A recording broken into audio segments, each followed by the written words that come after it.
ये इस पे भी एक बहुत वायरलिटी आ जाती है कि किससे आजाद हुए, पाकिस्तान तो अलग हो ही गया था, तो आजादी एक दिन बाद क्यों आती है?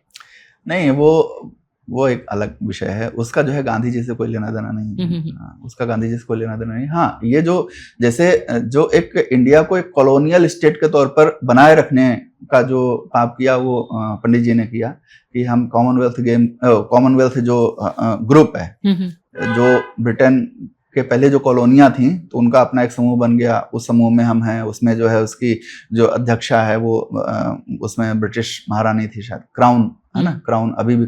तो वो उन सब चीजों से हमको मुक्ति मिल जानी चाहिए थी। स्पेन जब उसने इस्लाम से अपने आप को आजाद कराया, तो उसने इस्लाम का एक भी चिन्ह नहीं रखा।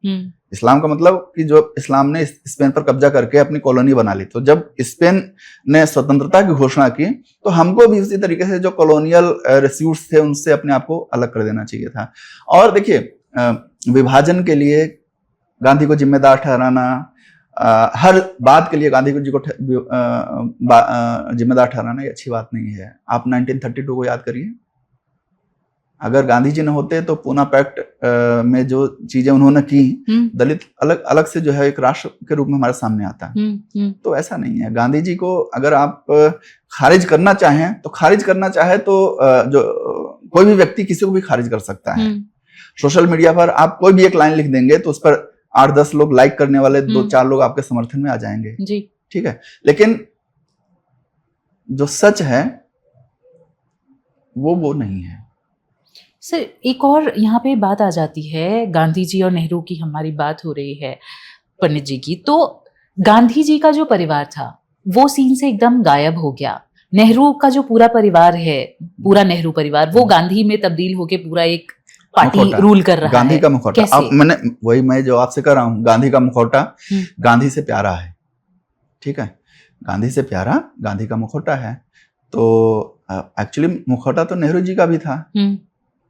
जवाहरलाल नेहरू थोड़ी थे, जवाहरलाल कौल थे। अब वहां पर जो कुछ भी हुआ हो, वो इधर आए और उन्होंने अपना नाम नेहरू रखा। फिर धीरे से इंदिरा गांधी हो गई, इंदिरा गांधी फिर राजीव गांधी, राजीव गांधी फिर राहुल गांधी। तो जो गांधी आपको वैलिडिटी देता है, वो नेहरू नहीं दे पा रहे थे। ठीक है, तो उनके परिवार से कोई क्यों नहीं आया इधर? आए थे, राजा राम मोहन गांधी जो है राज्यपाल थे। और गांधी जी अपने परिवार के लोगों को बहुत ज्यादा मतलब नहीं चाहते थे ना कि वो जो है, एक उसमें प्रसंग आता है कि बाहर पढ़ने की बात थी, तो इन्होंने हरिलाल को ना भेज करके अपना जो आश्रम का एक लड़का था उसको भेज दिया। तो हरिलाल से इनके संबंध बिगड़ गए। हरिलाल महात्मा गांधी से बहुत ही उसके टॉक्सिक रिलेशन थे। इसके अलावा सर, क्योंकि इतनी अहिंसा की उन्होंने एडवोकेसी की, फिर भी उनको नोबेल पुरस्कार क्यों नहीं मिला? नोबेल पुरस्कार क्यों नहीं मिला?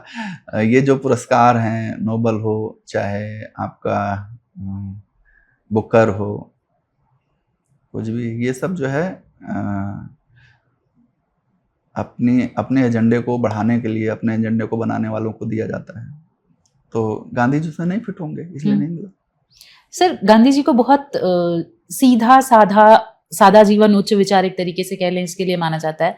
लेकिन ओशो की हम बात सुनते हैं तो वो कहते हैं कि अगर वो पूरी एक नॉर्मल दिखने के लिए अपने आप को पूरा कंपार्टमेंट बुक किया करते थे, उससे आम आदमी को दिक्कत होती थी। उनकी जो बकरी का जो वो दूध पिया करते थे अपने आप को देसी दिखाने के लिए, उसको बहुत अच्छा खाना पान दिया जाता था।